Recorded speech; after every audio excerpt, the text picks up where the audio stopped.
अकोला पोलिसांनी ऑपरेशन प्रहार अंतर्गत मोठी कारवाई करत अवैध दारू विरोधात धडक मोहीम राबविली असून एकाच दिवशी 75 गुन्हे दाखल करत लाखो रुपयांचा मुद्देमाल जप्त करण्यात आला आहे।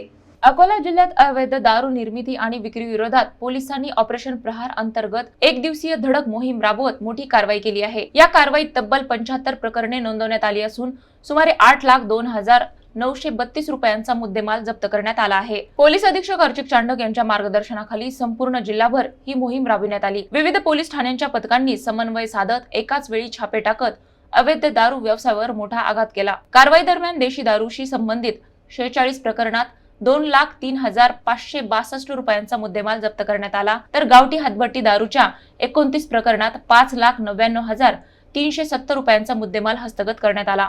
याशिवाय मोठ्या प्रमाणात जप्त दारू नष्ट करण्यात आली आहे। अवैध दारूमुळे नागरिकांच्या आरोग्याला धोका निर्माण होत असल्याने आणि कायदा व सुव्यवस्थेचा प्रश्न निर्माण होत असल्याने पोलिसांनी कठोर भूमिका घेतली आहे। या धडक कारवाईमुळे अवैध दारू व्यवसाय करणाऱ्यांमध्ये खळबळ उडाली असून पुढील काळात अशा मोहिमा अधिक तीव्र करण्याचा इशारा पोलिसांकडून देण्यात आला आहे।